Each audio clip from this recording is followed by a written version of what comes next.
Bike ಅಪಘಾತದಲ್ಲಿ ತಲೆಗೆ ಪೆಟ್ಟಾಗಿ ಮೆದುಳು ನಿಷ್ಕ್ರಿಯ ಆಗಿರುವ ಹಿನ್ನೆಲೆಯಲ್ಲಿ ಈಗ ಅವ್ರ ಕುಟುಂಬಸ್ಥರು ಆತನ ಅಂಗಾಂಗಗಳನ್ನು ಇವತ್ತು ದಾನ ಮಾಡಲು ಮುಂದಾಗಿರುವಂಥದ್ದು. ಸದ್ಯ ನನ್ನ ಜೊತೆಗೆ ಏನು ಈಗ ಬಲರಾಮ್ ಬಾಗಲಕೋಟೆ ಏನು ಬೈಕ್ ಸವಾರ ಏನು ತನ್ನ ಕೆಫೆಯನ್ನು ಮುಗಿಸ್ಕೊಂಡು ವಾಪಸ್ ಮನೆಗೆ ಹೋಗುತ್ತಂಥ ಸಂದರ್ಭದಲ್ಲಿ ರಾತ್ರಿ ಬಿದ್ದಂಥ ಸಂದರ್ಭದಲ್ಲಿ ತನ್ನ ಸ್ನೇಹಿತ ಸ್ಥಳದಲ್ಲೇ ಮೃತನಾಗ್ತಾನೆ.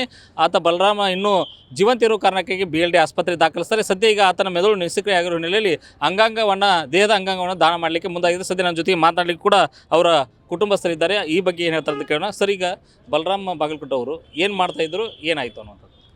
ಸರ್, ಅವರು ಕರಾಡ್ ದೊಡ್ಡಿ ಅನ್ನೋ ಅಂತ ಏನು ರೋಡ್ ಇದೆ, ಅಲ್ಲಿ ಕೆಫೆ ನಡೆಸಿದ್ರು ಸರ್. ಸುಮಾರು ಒಂದು 6-7 ವರ್ಷದಿಂದ ಕೆಫೆ ನಡೆಸಿದ್ರು. ಒಳ್ಳೆ ರೆಸ್ಪಾನ್ಸ್ ಇತ್ತು ಸರ್. ಕಸ್ಟಮರ್ಸ್ ಇದ್ದರು, ನಡೆಸ್ತಿದ್ರು. ರಾತ್ರಿ ಕೆಫೆ ಕ್ಲೋಸ್ ಮಾಡಿಕೊಂಡು ಬಿಜಾಪುರ ಮನೆಗೆ ಬರುವಷ್ಟರಲ್ಲಿ ರಸ್ತೆ ಮಧ್ಯದಲ್ಲಿ ಅಪಘಾತ ಆಗಿಬಿಡ್ತು ಸರ್. ಇದು ಅವರು ಅವ್ರ ಫ್ರೆಂಡ್ ಬರ್ತಾಯಿದ್ರು. ಅವ್ರ ಫ್ರೆಂಡು ಅಲ್ಲೇ ಸ್ಪಾಟಲ್ಲಿ ಅವರು ಡೆತ್ ಆಗಿದ್ದಾರೆ ಸರ್. ಇವರು ಇನ್ನೊಂದು ಸ್ವಲ್ಪ ಇನ್ನೂ ಜೀವಂತ ಇದ್ದಾರೆ ಅಂತ ಗೊತ್ತಾದ ಮೇಲೆ ನಾವು ಆಂಬ್ಯುಲೆನ್ಸ್ನಲ್ಲಿ BLD ಹಾಸ್ಪಿಟ್ಲಿಗೆ ಕರ್ಕೊಂಬಂದಿವಿ ಸರ್. ಕರ್ಕೊಂಬಂದ ನಂತರ ಟ್ರೀಟ್ಮೆಂಟ್ ಸ್ಟಾರ್ಟ್ ಆಯಿತು. ಪ್ರಯತ್ನ ಮಾಡಿದರು BLD ಹಾಸ್ಪಿಟ್ಲ್ನವರು. ಆದರೆ ಮೆದುಳು ನಿಷ್ಕ್ರಿಯ ಆಗಿದೆ ಅಂಥೇಳಿ ಗೊತ್ತಾಯ್ತು ಸರ್. ಗೊತ್ತಾದ ನಂತರ ಇವ್ರು ಇನ್ನು ಉಳಿಯಲ್ಲ ಅಂತ ಏನೋ ಡಾಕ್ಟರ್ಸ್ ಹೇಳಿದರು. ಆವಾಗ ಡಾಕ್ಟರ್ಸ್ ಸಜೆಸ್ಟ್ ಮಾಡಿದ್ರು ಸರ್, ಇವ್ರು ಅಂಗಾಂಗ ದಾನ ಮಾಡಿದರೆ ಇನ್ನಷ್ಟು ಜೀವಗಳು ಅವರಿಂದ ಉಳಿತಾವೆ ಅನ್ನುವಂಥದ್ದು ಒಂದು ನಮಗೆ ಮಾಹಿತಿ ಕೊಟ್ಟರು. ಅದಾದ ನಂತರ ನಾವು ಇದೊಂದು ಒಳ್ಳೆಯ ಕಾರ್ಯ, ಇದೊಂದು ಮಾದರಿ ಕೆಲಸ, ಒಂದು ಇತಿಹಾಸ ನಿರ್ಮಾಣ ಆಗಲಿ ಅಂತೇಳಿ ನಾವು ಏನು ಮಾಡಿದ್ವಿ, ಎಲ್ಲ ಕುಟುಂಬಸ್ಥರು, ನಮ್ಮ ಮಡಿವಾಳ ಸಮಾಜದವರು ಎಲ್ಲ ಸೇರಿಕೊಂಡು ಇದೊಂದು ನಿರ್ಧಾರ ಮಾಡಿದ್ವಿ. ಇಲ್ಲ ಆಯಿತು, ನಾವು ಅಂಗಾಂಗಗಳನ್ನು ದಾನ ಮಾಡ್ತೀವಿ ಅಂತೇಳಿ ಒಪ್ಕೊಂಡ ನಂತರ ಈಗ ದಾನವಾದ ಪ್ರೊಸೆಸ್ ನಡೆದಿದೆ ಸರ್.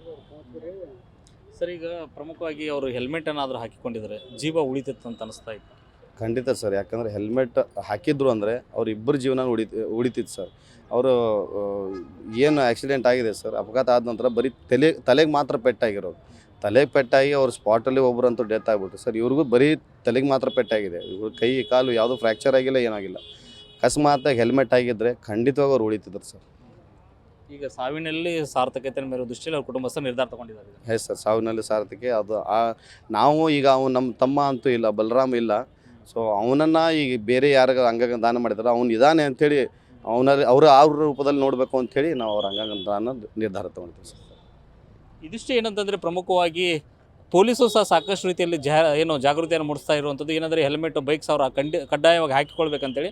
ಅದೇ ತರನಾಗಿ ಬಲರಾಮ್ ಬಾಗಲಕೋಟೆ ಹಾಗೂ ಆತನ ಸ್ನೇಹಿತ ಇಬ್ಬರು ಸೇರಿಕೊಂಡು ಬರುವಂಥ ಸಂದರ್ಭದಲ್ಲಿ ತಡರಾತ್ರಿ ಬೈಕ್ ಸ್ಕಿಡ್ ಆಗಿ ಬಿದ್ದ ಪರಿಣಾಮವಾಗಿ ತಲೆಗೆ ಬಲವಾಗಿ ಪಟ್ಟಾಗುತ್ತೆ. ಅದೇ ತರನಾಗಿ ಈಗ ಬಲರಾಮನು ಸಹ ಆತ ಮೆದುಳು ನಿಷ್ಕ್ರಿಯ ಆಗುವ ಹಿನ್ನೆಲೆಯಲ್ಲಿ ಬದುಕುವುದು ಕಷ್ಟ ಸಾಧ್ಯ ಅನ್ನುವಂಥ ನಿಟ್ಟಿನಲ್ಲಿ ವೈದ್ಯರು ಹೇಳಿದ ಹಿನ್ನೆಲೆಯಲ್ಲಿ ಕುಟುಂಬಸ್ಥರು ಸಹ ಇವತ್ತು ಅವರ ಅಂಗಾಂಗ ದಾನವನ್ನು ಮಾಡಲಿಕ್ಕೆ ಈಗ ಎಲ್ಲರ ಪ್ರಕ್ರಿಯೆಗಳನ್ನು ಮುಗಿಸಿರುವಂಥದ್ದು. ಜೊತೆಗೆ ಈಗಾಗಲೇ ಅಂಗಾಂಗ ದಾನ ಮಾಡಲಿಕ್ಕೆ ಅವ್ರ ಕುಟುಂಬಸ್ಥರು ಕೂಡ ಒಪ್ಪಿಕೊಂಡಿರುವಂಥದ್ದು. ಸಾವಿನಲ್ಲೂ ಕೂಡ ಸಾರ್ಥಕತೆಯನ್ನು ಕುಟುಂಬಸ್ಥರು ಮೆರೆದಿದ್ದಾರೆ ಅಂತಲೇ ಹೇಳ್ಬೋದು. ರಾಚಪ್ಪ ಬಂದಿದ್ದೀನಿ, ನ್ಯೂಸ್ ಫಸ್ಟ್ ಕನ್ನಡ, ವಿಜಯಪುರ.